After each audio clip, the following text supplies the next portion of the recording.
주님께서 소아시아 지역의 7개의 교회에게 보내신 편지예요. 누구를 통해서 보내셨냐면 요한을 통해서 그 편지를 보내셨습니다. 그래서 요한계시록이죠. 그 중에서도 오늘은 주님께서 4대 교회를 향하여 보내신 편지에 대해서 우리가 함께 그 메시지를 나누고자 합니다. 편지의 첫 시작은 다소 좀 충격적인 내용을 담고 있습니다. 4대 교회 사자에게 편지하라. 사자, 누구죠? 4대 교회 사역자에게 편지하라. 4대 교회 이 당시 목사님에게 편지하라. 하나님의 7영과 7별, 하나님이죠. 그죠? 하나님이 이렇게 말씀하셨다. 내가 너의 행위를 아노니 너가 살았다 하는 이름은 가졌으나 죽은 자로다. 이게 우리말로 표현하면 너가 말만 살았고 실상은 너의 행동은 죽었어 라는 다소 과격한 표현이 등장합니다. 4대 교회가 얼마나 악행을 저질렀으면 이런 메시지를 들었을까요? 과연 얼마나 어떤 죄악을 저질렀기에 주님께 이런 책망을 들었을까? 우리가 이 4대 교회에게 전하신 이 메시지는 사실 7교회 중에 가장 조금 비참해요. 비참하고 가장 초라한 메시지. 그러니까 가장 들었을 때 기분 나쁜 메시지고요. 가장 들었을 때 내가 이런 말까지 들어야 되나 싶은 수준의 그런 표현들이 좀 등장합니다. 그러나 이 말씀을 들고 선 이유는 주님의 간절한 메시지가 담겨있기 때문인 것 같습니다. 4대 교회를 향해서도 오늘날 우리 가운데서도 들려 있습니다. 근데 사실 4대 교회는요, 4대 교회를 살펴보면 성경 속에서는 4대 교회가 어떻게 생겼는지나 어떻게 부흥하게 됐는지나 이런 것들은 잘 나와 있지 않아요. 성경 속에서는 기록되어져 있지 않은데 4대 교회는 이 당시에 조금 그럴듯한 교회였어요. 그럴듯한 교회라는 게 무슨 말이냐면 7교회들 중에 제일 무난했어요. 다른 교회들은요, 성적 타락이 굉장히 심한 교회도 있었고 또는 악행, 음란, 방탕이 심한 교회도 있었고 또 어떤 교회는 이단들이 들어와서 설치는 교회들도 있었는데 4대 교회는 그런 게 없었어요. 그냥 무난했고 평범했어요. 평안했어요. 죄악과는 거리가 먼 교회가 4대 교회였어요.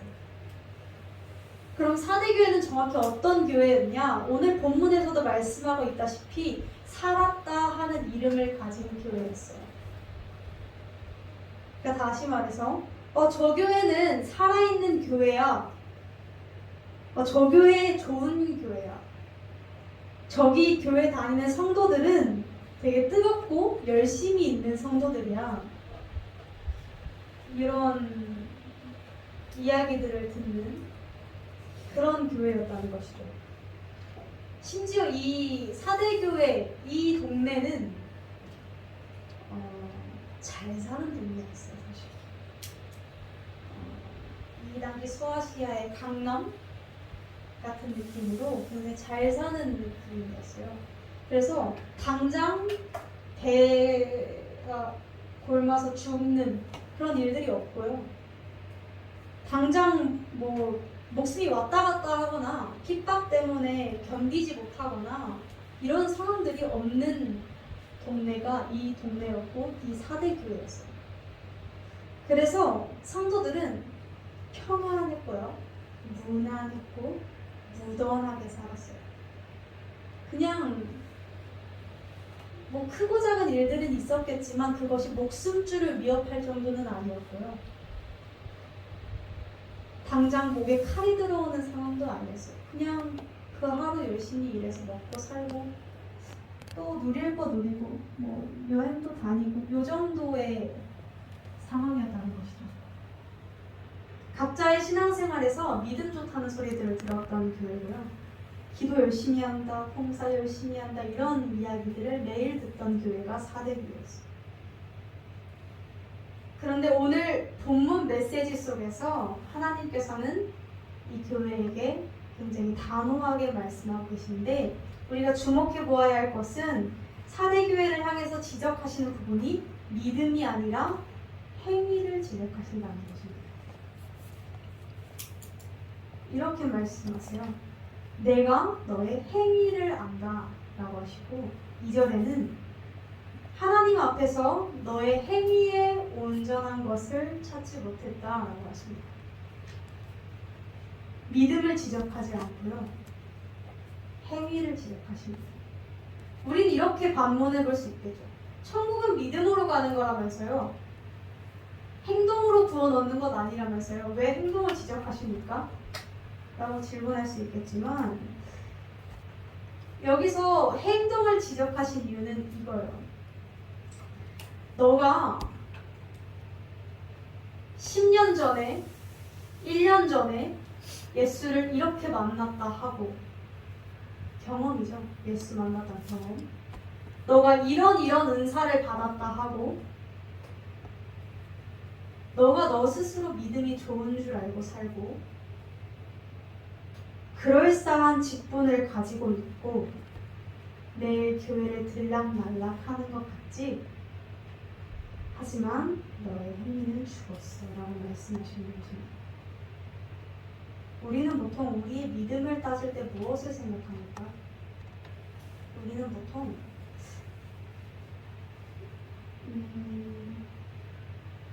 제가 이제 이렇게 질문을 이렇게 던질게요. 예를 들어서 하나님을 만나셨습니까?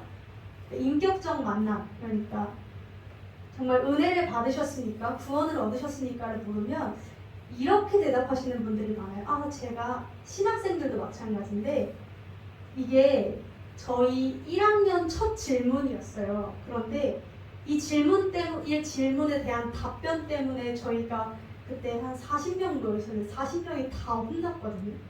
왜 혼났냐면 교수님이 이렇게 물어보시는 거예요. 야, 너 예수 만났냐? 이렇게 물어보셨어요. 그런데 저희가 이렇게 대답했죠. 저는 고3 때 기도를 하다가 눈물이 막 났고 그때 막 이렇게 마음이 뜨거워졌고요. 그때 예수 만났어요. 이렇게 얘기했거든요. 근데 거기에 모인 사람들이 다 똑같았어요. 한 명은 막 고2 수련회, 한 명은 뭐 어려운 일들이 있었을 때 뭐 이런 다 맥락은 비슷하더라고요. 다 그런 걸 하나씩 가지고 있는 거예요.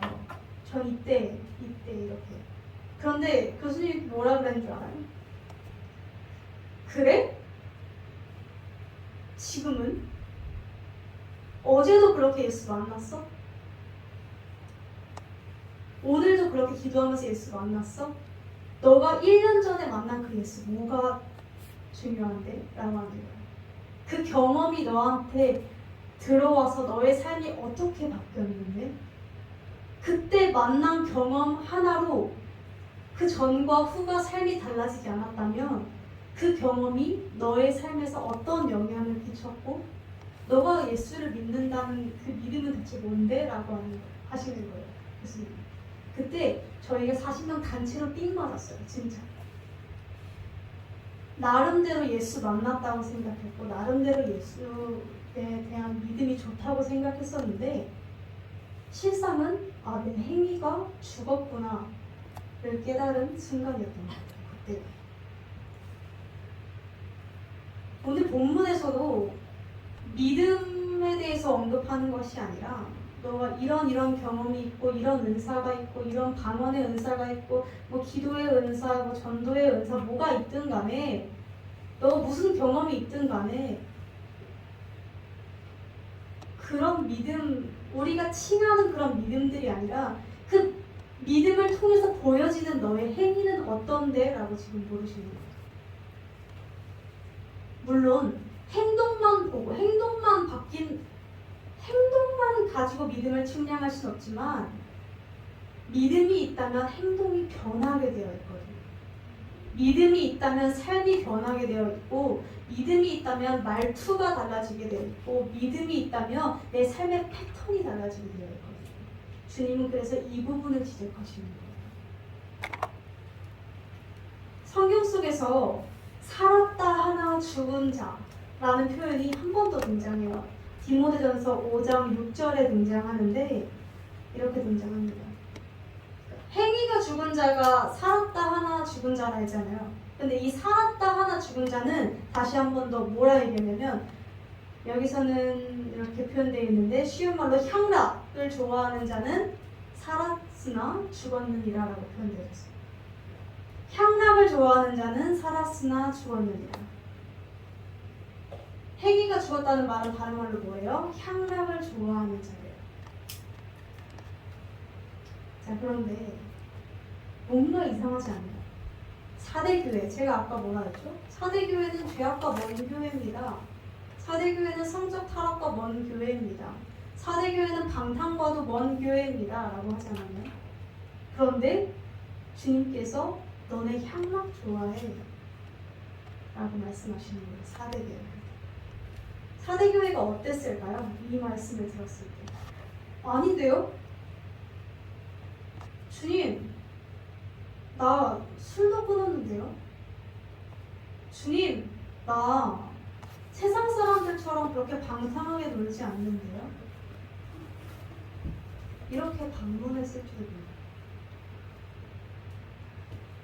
그러나 5절에서 이 향락을 좋아하는 자의 반대말을 보면 우리가 주님께서 무엇을 지적하시는지 알 수 있어요. 참 과부로서 외로운 자는 하나님께 소망을 두어 주야로 항상 간구와 기도를 하거니와. 향락을 좋아하는 사람과 반대되는 사람은요, 하나님께 소망을 두는 사람이고 주야로 항상 기도와 간구를 하는 사람이고 늘 하나님 앞에 엎드리는 사람. 자, 다시 말해서 향락을 좋아하는 사람, 어떤 사람이냐? 하나님 앞에 간절함이 없는 자.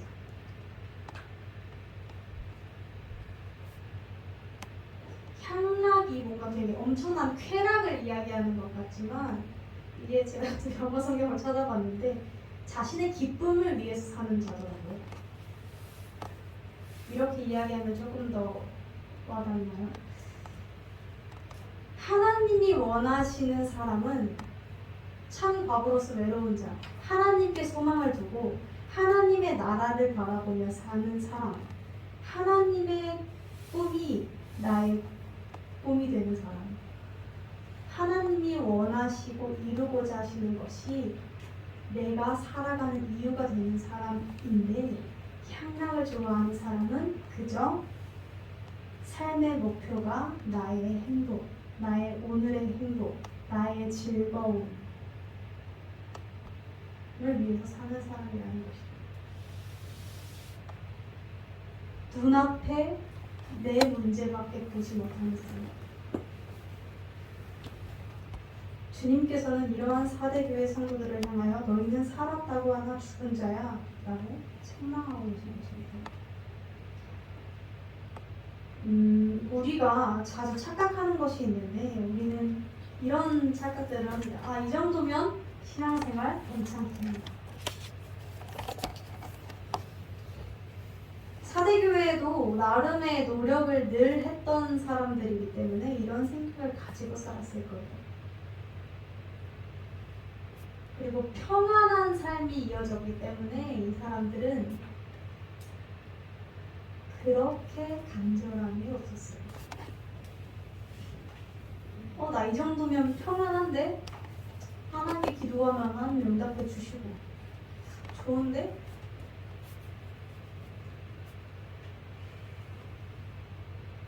눈앞에 보이는 현실의 삶과 세상의 많은 것들이 눈에 보이는 사람들이었어서 세상의 것에 자연스럽게 젖어 들어가서 살던 사람이었어요. 그러니까 그뿐이에요. 뭐 엄청난 죄를 지은 게 아니에요. 특별한 잘못은 없었어요. 사실 그냥 그저 세상 사람들과 같은 가치를 추구하고 살았어요. 이게 바로 신앙의 세속화입니다.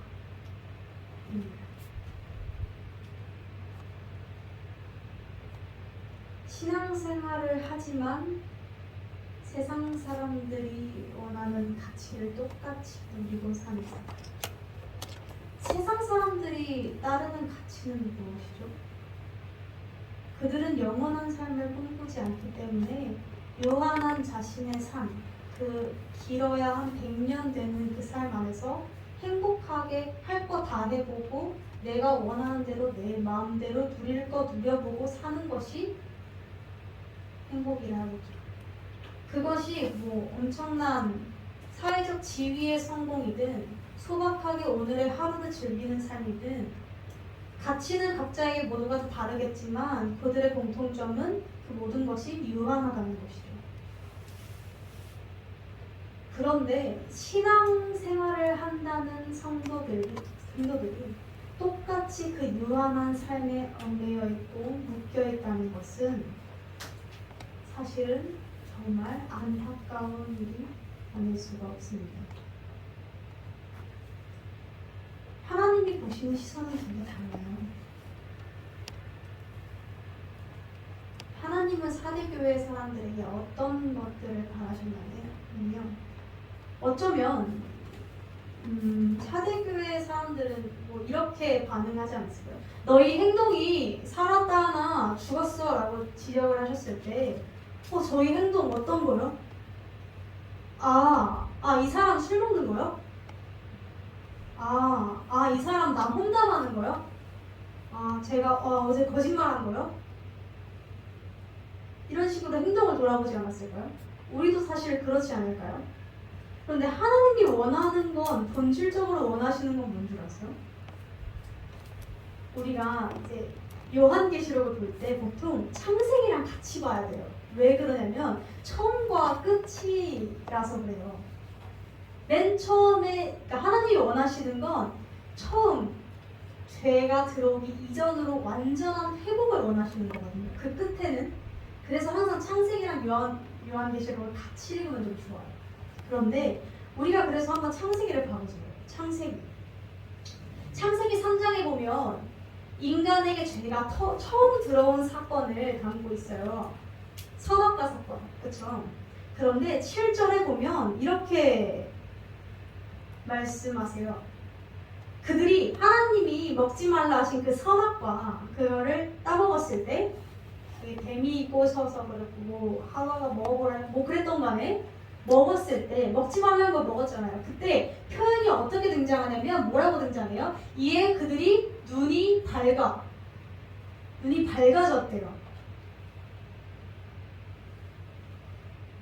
눈이 밝아져 자신들이 벗은 줄을 알고라고 합니다.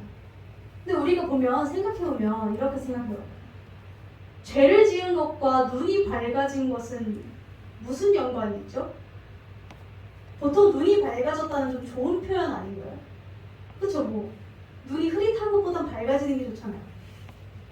근데 죄를 지은 것과 눈이 밝아진 것을 연결짓고 있어요. 왜 그런 줄 아세요? 왜 그러냐면 불 한 번만 꺼주시겠어요? 아니요, 그 불 말고요. 그 불은 켜 있어야 돼요. 네, 그 불이요. 짜잔! 사실 그렇게 어둡지가 않은데 불을 끄고 지금 딱 보면 우리가 보이겠지만 잘 보이는 건 뭐예요? 저예요. 저 잘 보이라고 지금 끈 거거든요.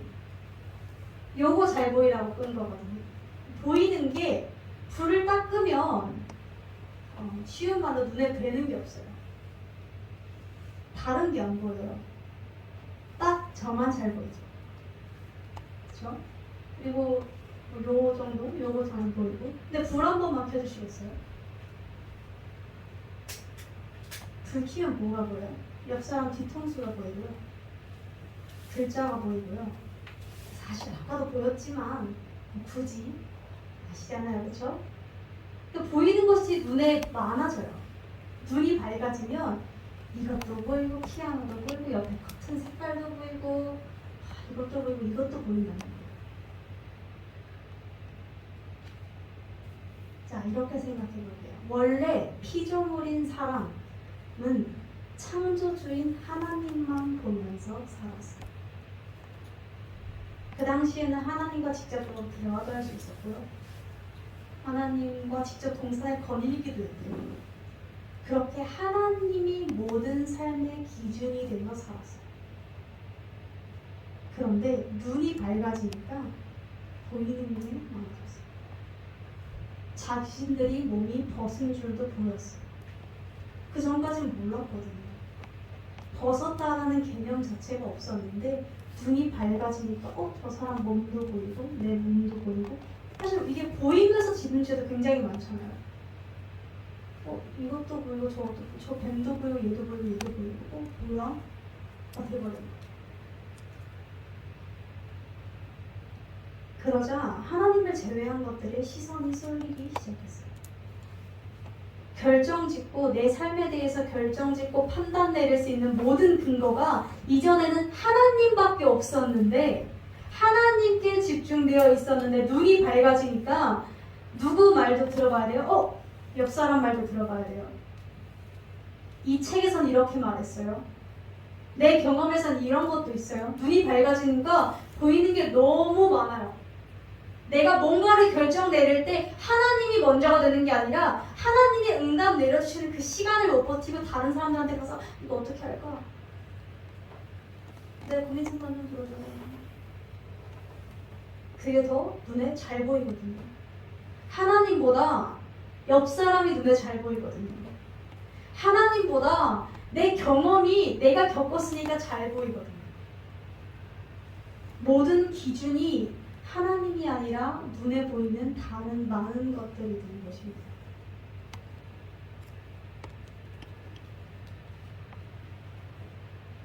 우린 그래서 가끔씩 이럴 때가 있어요. 행동들을 따질 때 죄에 대해서 하나하나 규정을 내리려고 해요. 주님. 가장 대표적인 것이 술이죠. 주님, 취하는 것까지가 죄입니까? 술을 마시는 게 죄입니까? 저 영국에서는 목사님도 반주를 즐긴다는데 우리는 반주를 즐기면 안 됩니까? 이런 것들 있잖아요. 주님, 문신을 하면 지옥에 갑니까? 문신을 하고 나서 하나님을 만나면 지워야만 천국에 갑니까? 이런 거 있잖아요. 그거 지우는 것도 장난 아니에요.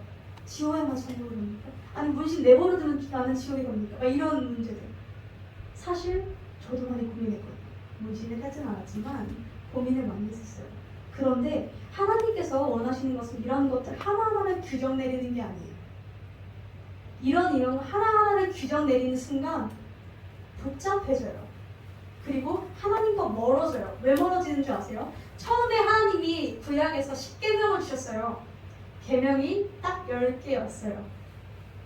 제사법을 몇 개를 알려주셨어요. 그런데 사람들이 이런 것들은 어떡하지? 이럴 때는 어떡하지? 이렇게 법에만 매달리다가 법이 엄청 늘어났어요.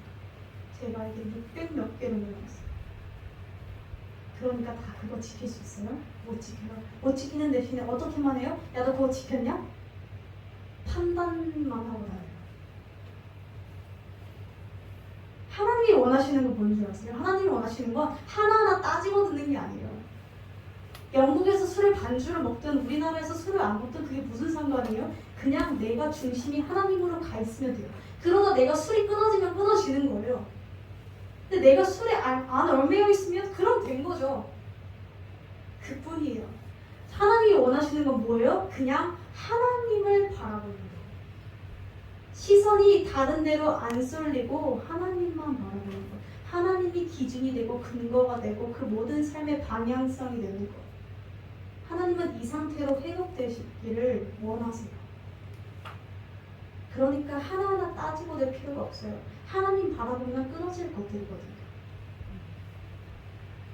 문신했어요. 근데 그러고 나서 하나님을 만났어요. 그런데 내가 진짜 돈이 없어요. 문신 지우고 싶은데 돈이 없어요. 돈 그거 한 3-4번씩 해야 된대요. 한 번에 지울 수 있는 것도 아닌데. 그러다가 정말 하나님이 내 마음에 그런 감동을 주시고 하면 하나님이 뭐 돈을 대주시고 하면 지울 수 있겠죠. 뭐 그걸 허락하지 않으신다면 다른 방법이라도 주시겠죠. 그 사람이 지울 때까지 판단해서는 안 된다는 것이죠.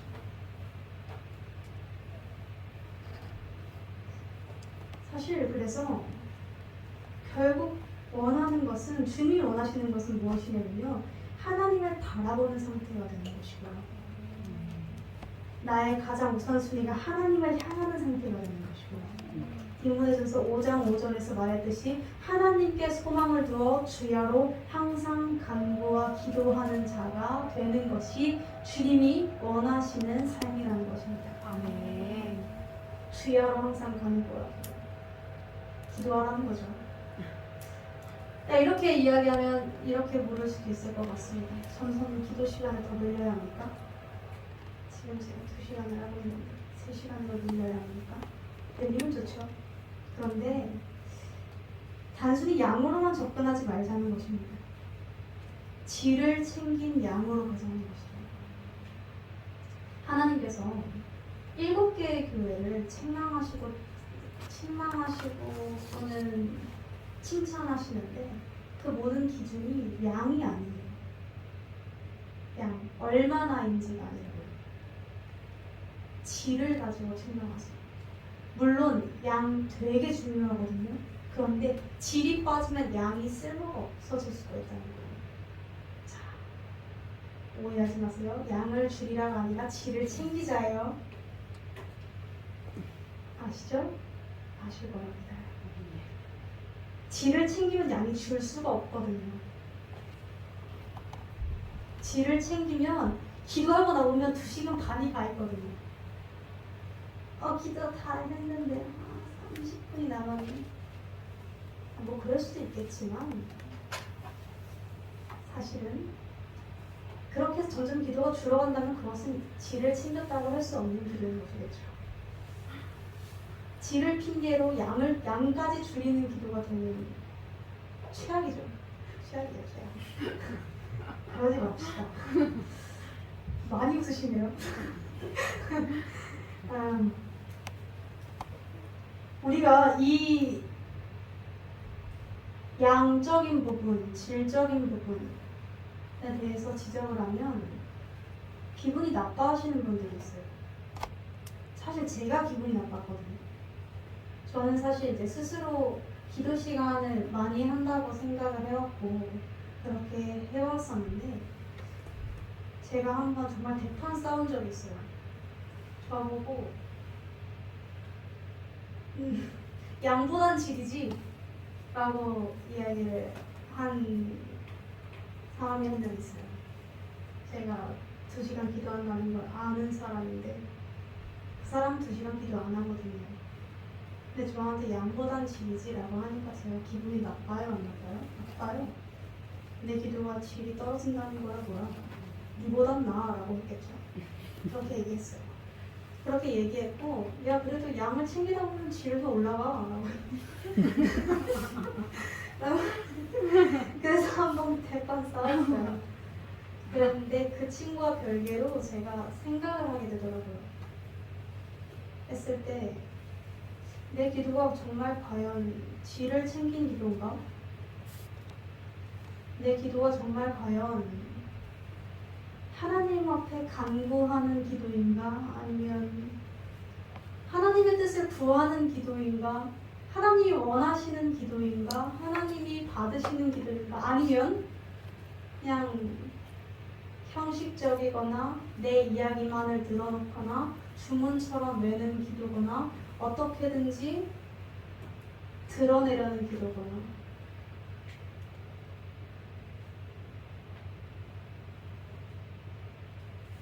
우리가 기도 시간을 많이 하는 성도님들이라서 이런 나눔을 할 수 있겠지만 기도한 거 가지고 기도 시간 가지고 드러내면 안 됩니다. 기도 기껏 해놓고 그 기도 시간 깎아먹고 있는 거예요. 왜 그런 행동을 합니까? 기도 열심히 했으면 그만큼의 하나님의 그걸 받아야 하는데 왜 자꾸 얘기가 새는지 모르겠지만 어쨌든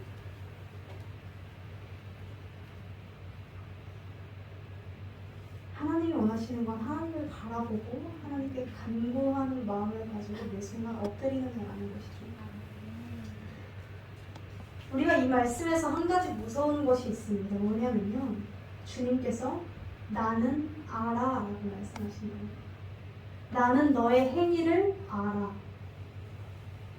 나는 너의 본 모습을 알아.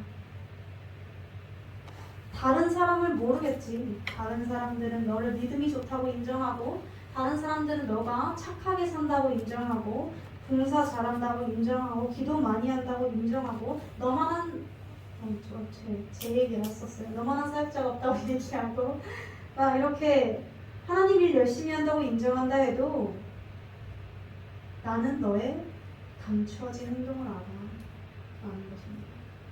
무섭지 않으세요? 우리가 이 말씀을 들을 때 그저 사대교회를 향한 말씀이 아니라 나를 향한 말씀이라고 한번 생각해 보세요. 만약 예수님이 오셔서 나를 향하여 내가 너의 행동을 아는데 너는 살았다는 이름만 가졌지 너는 사실 죽은 자야. 너의 행위 속에서 내가 온전한 걸 발견하지 못했거든. 이라고 말씀하신다면 우리는 뭐라고 변명할 것이며 뭐라고 이야기할 것이며 감히 주님 앞에 얼굴이라도 들을 수 있겠습니까? 저는 못 들어요. 확실한 건 저는 변명할 말이 없어요. 하나님께서 이 교회를 향하여 그렇게 말씀하신다면 야 민예지 너 설교자 너 뭐했냐? 지금 성도들 행위가 다 죽었는데 너 뭐했니? 라고 물으신다면 저는 할 말이 없어요. 진짜 할 말이 없어요. 제 자신에게도 그렇게 물으신다면 저는 할 말이 없어요. 그렇게 한번 생각해 보세요. 입장을 바꿔놓고 사대교회가 아니라 나를 향한 말씀이라고. 주님께서 믿음이 아니라 행위를 놓고 따지세요. 우리는 수없이 믿음이 좋은 줄 알고 살고 믿음이 그럴듯한 줄 알고 살지만 이 그럴듯한 것이 깨져야 합니다. 아멘. 주님이 행위를 놓고 말씀하세요. 그것도 사람 앞에서 드러난 행위가 아니라 숨은 내면의 행위를 지적하십니다.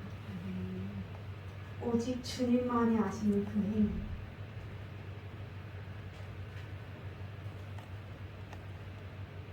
그리고 이렇게 말씀하세요. 너가 살았다는 이름을 가졌으나 죽은 자로다. 그런데 이 말씀을 하실 때 주님께서 이 말씀을 하실 때 단순히 너희를 벌하겠다, 책망하겠다 라는 마음에서 이런 말씀을 하셨을까요? 사실 그렇진 않아요. 왜냐하면 그것을 어디서 알 수 있냐면요. 이건 제 생각이 아니에요. 어디서 알 수 있냐면요. 계시록 3장 2절에 이렇게 말씀하세요. 너는 일깨어 그 남은 바 죽게 된 것을 굳건히 하라. 이게 새 번역으로 하면 죽어가는 것을 굳건히 살려라 하거든요. 우리가 생각해 볼게요. 죽은 시신을 보면 우리는 체념해요. 희망이 없으니까. 살아날 가능성이 없잖아요. 체념하고 슬퍼하겠죠. 그런데 죽어가는 사람을 보고 있으면 우리는 어떻게 해요? 간절해요. 살려볼 수 있는 기회가 있으니까. 생명이 아직 살아있으니까 간절해요. 주님의 마음도 똑같아요. 너희가 죽어가고 있지만 내가 한 번 더 얘기한다. 지금 너희가 시들시들해져 가고 있지만 한 번 더 얘기하노니 너희의 마음을 굳건히 해라. 아멘. 주님은 계속해서 애타하시고 간절히 하십니다.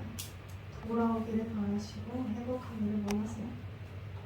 주님은 이렇게 말씀하십니다. 그러므로 너가 어떻게 받았으며 어떻게 들었는지를 생각하고 기억하고 지켜 회개하라.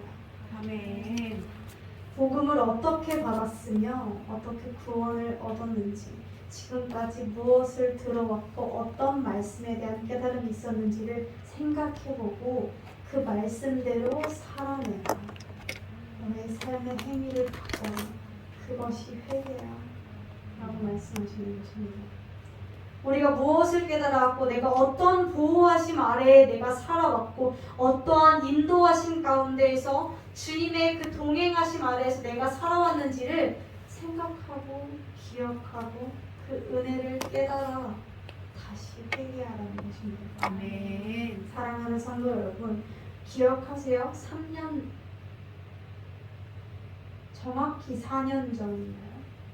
목사님을 통해서 주님께서 이렇게 말씀하셨죠. 다 지옥 데려간다. 회개시켜라.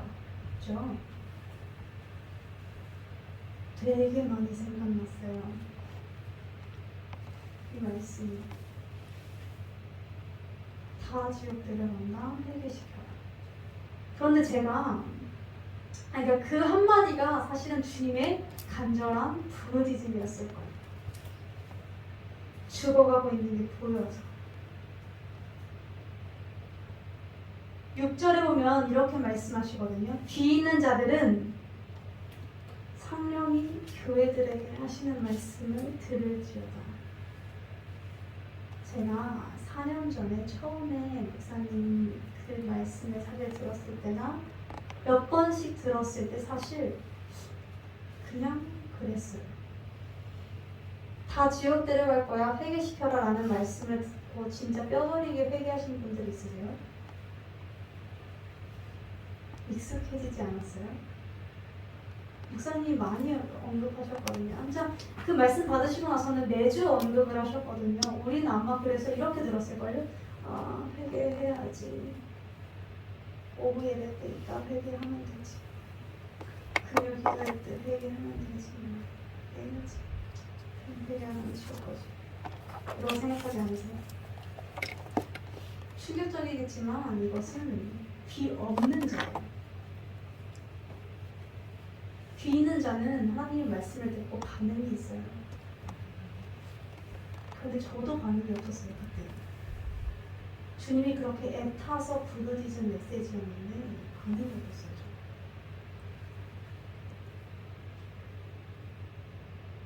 어쩌면 우리는 너무 삶이 평안해서 주님을 잊고 살 때가 많습니다. 눈앞에 보이는 것들이 너무 많고요.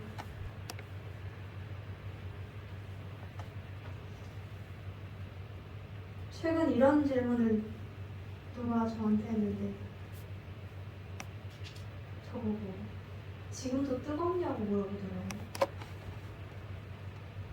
그리고 사실 그 뜨겁냐라고 했을 때 글쎄였어요. 팔팔 끓는 것 같지는 않고 근데 그렇게 차가운 것 같지는 않은데 한 40도에서 50도 정도 사이? 체온보다는 조금 높은 정도지 않을까? 라고 했던 것 같아요. 성도님들은 지금 신앙이 뜨거우십니까?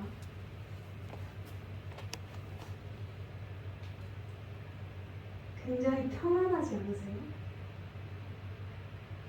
목사님이 내리치는 그 마음을 찌르는 그 설교를 안 하시잖아요. 그죠?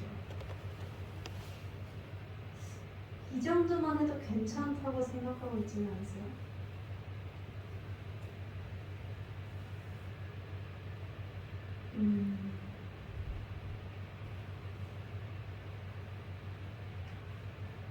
정말 바라보고 하는 것은 우리가 살아있는 자이기를 원합니다.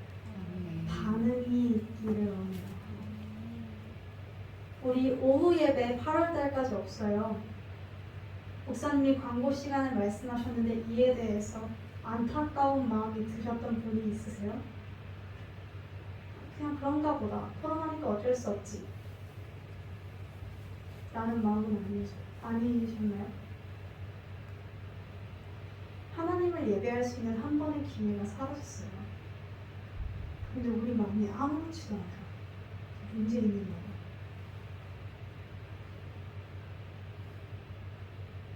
기도 시간이 점점 줄고 있어요. 근데 마음이 아무렇지도 않아요? 문제 있는 거예요.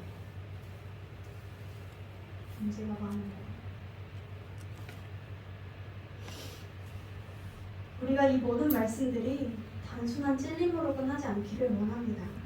우리가 지금 이렇게 심각한 표정으로 서로를 마주하면서 이 말씀을 나누고 있지만 찔림으로 끝난다면 아마 교회 끝나면, 예배가 끝나면, 집에 돌아간다면 다음 주 주일쯤엔 이 모든 말씀을 까먹겠죠.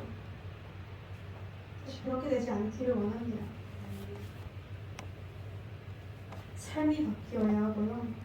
행동이 바뀌어야 하고요. 내 인생의 우선순위가 주님이 되어야 합니다. 간절함이 샘솟아야 합니다. 어떻게든 더 기도하려 해야 하고요. 이 시기에 살아남으려면 그 방법밖에 없어요. 기도해본 사람들은 알아요. 하루 기도 안 하는 게 별거 아닌 것 같은데 별거 아닌 것 같다고 느껴지면 그건 좀 심각한 거고요. 별거 아닌 것 같은데 사람이 차분해져요. 하나님이랑 약간 체면을 차리려고 해요. 하루 빼먹었어요.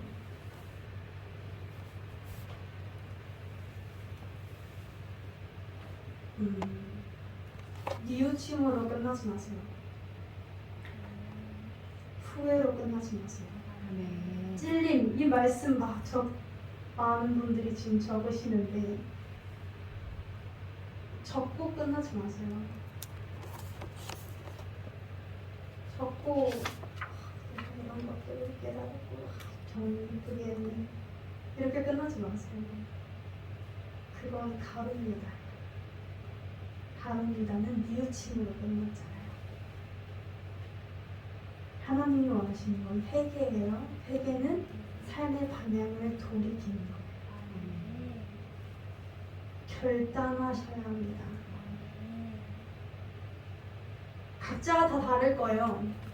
넘어지고 있는 부분이 누군가는 예배 때 나의 태도일 될 수도 있고, 누군가는 기도 시간이 될 수도 있고요.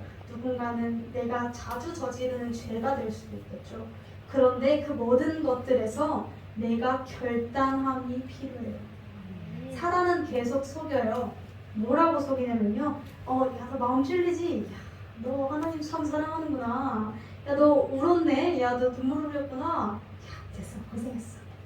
잘했어. 집에 가야지. 집에 가야지. 이래요. 사단도 알아요. 눈물만 흘리고 뉘우치만 해서는 변하는 게 없다는 걸 사단은 알아요.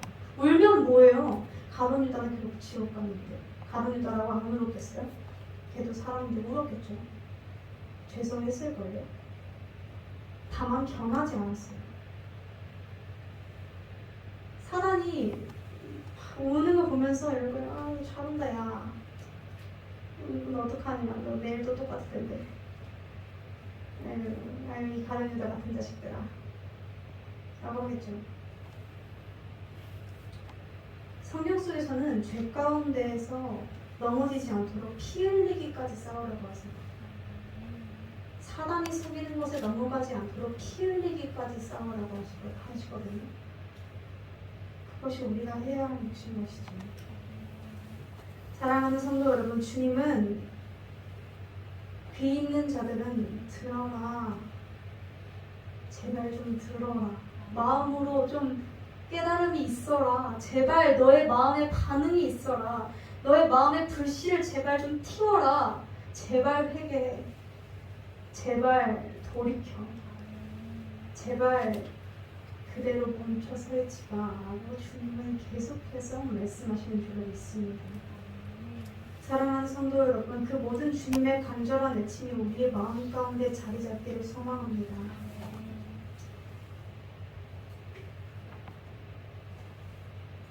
더 이상 삶을 세상 사람들과 똑같이 살아가지 마세요.